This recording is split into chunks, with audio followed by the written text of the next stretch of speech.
que chacun prenne un agneau par famille, un agneau par maison.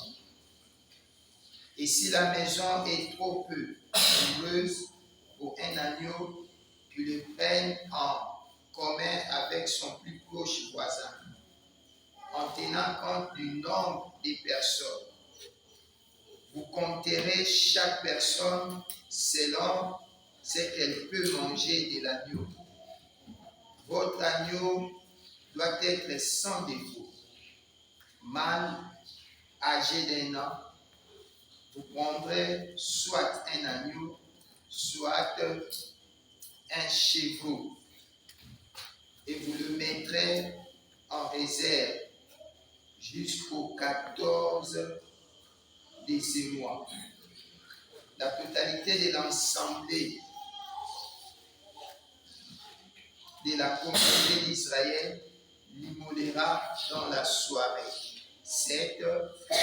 Et l'on prendra de son sang et l'on en mettra sur les 2 montants et sur les linteaux de la porte dans les maisons où on le mangera. Je saute, je prends 12 à 15. Et je traverserai le pays d'Égypte cette nuit-là, et je frapperai tout premier-né dans le pays d'Égypte, des hommes jusqu'aux bestiaux, et j'exécuterai des jugements sur tous les dieux de l'Égypte. Je suis l'Éternel. 13. Et le sang sera un signe sur les maisons où vous êtes. Je verrai le sang et je passerai où il n'y aura pas de plaie sur vous pour vous détruire quand je frapperai le pays d'Égypte. Nous allons encore prendre verset 30, toujours Exode 12. Et Pharaon s'éleva dans la nuit, lui et tous ses serviteurs, et toute l'Égypte. Il lui est rentré en Égypte, car il n'y avait pas de maison où il n'y eut un mort.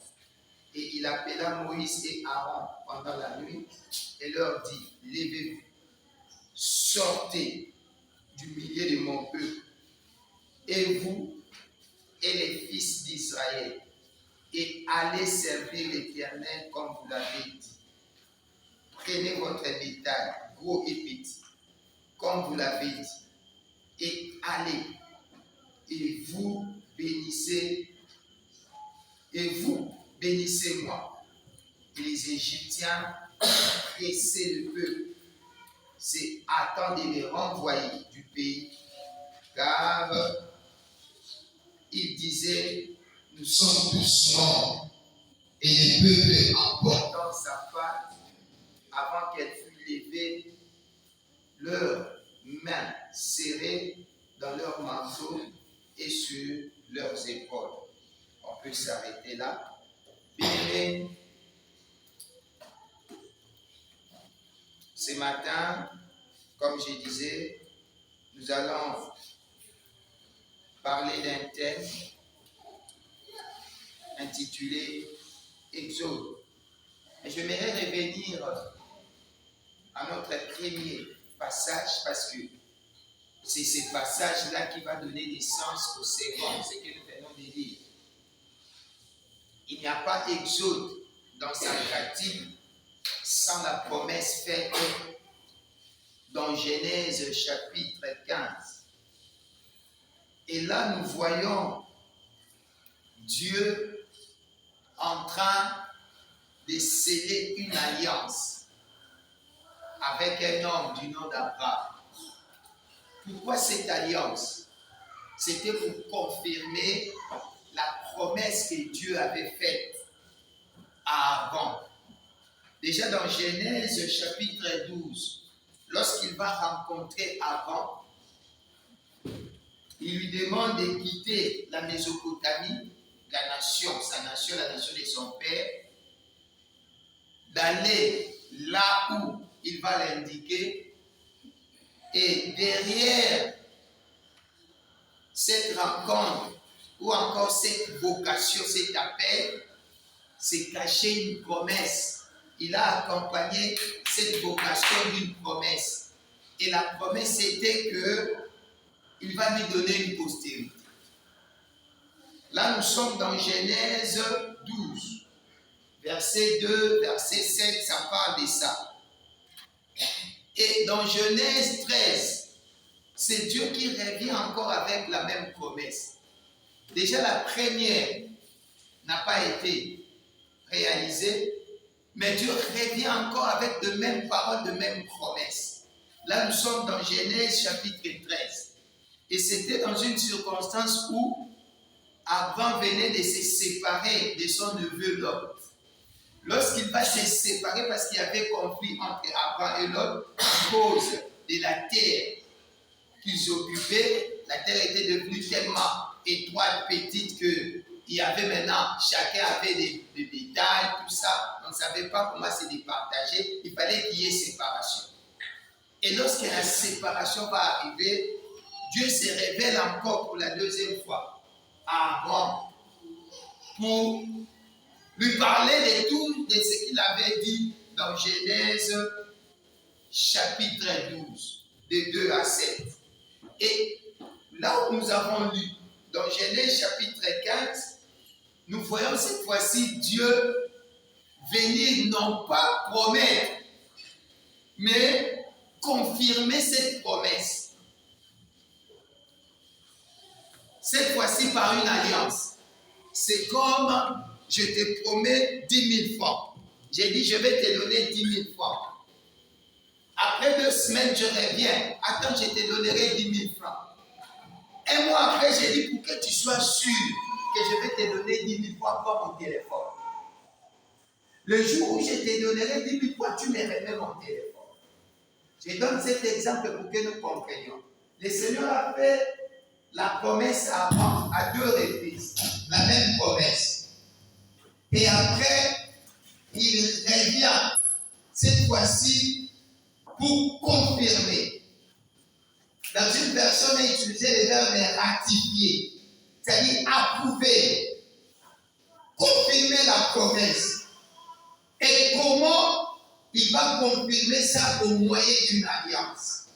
Et vous savez, quelquefois, Dieu se sert du langage humain, n'est-ce pas, pour amener son peuple à comprendre ce qu'il veut faire. Et voilà, Dieu s'est comporté comme un homme. À l'époque d'Abraham, dans certaines nations, telles que Grèce, dans certaines autres nations, telles que Macédonie, même en Israël, quand il s'agissait de l'alliance, qu'est-ce qu'on faisait? Si 2 parties, 2 personnes veulent sceller une alliance, ils cherchaient un animal. Il va prendre cet animal-là, ils vont couper cet animal en 2 parties. Pourquoi couper l'animal en 2 parties? Cela signifiait 2 choses.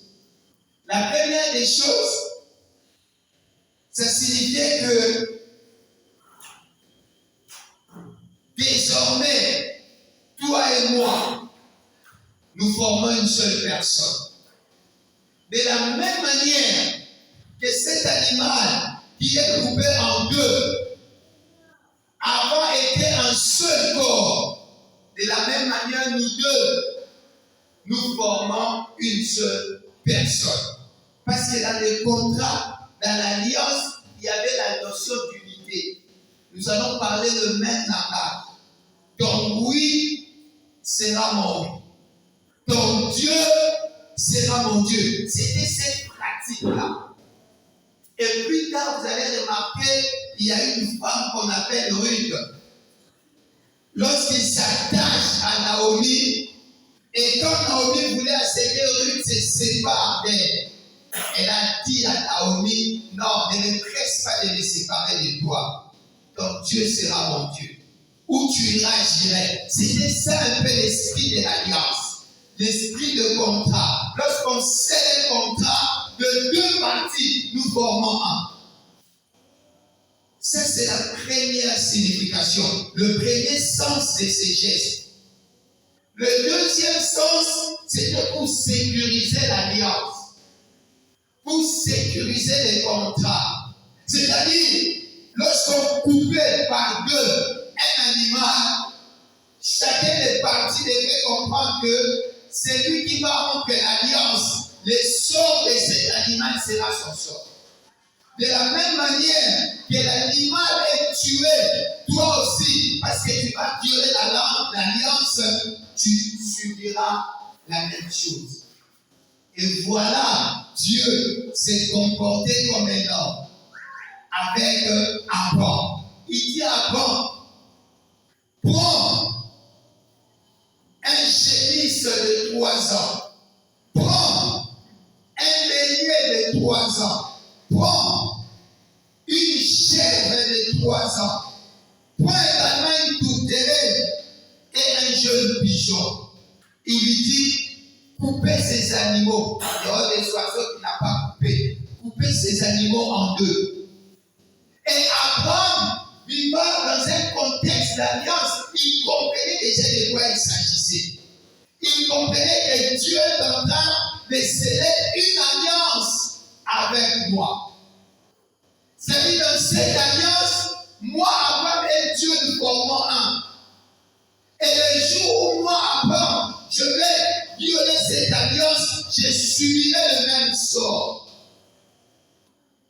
Mais voilà que cette alliance que Dieu va sceller avec Abraham cachait une révélation. Et c'est là que nous venons de lire. Une alliance qui cachait une révélation. Dieu va sceller l'alliance, mais il lui fait des révélations dangereuses. Je dirais même des révélations menaçantes. Au verset 13, il dit, sache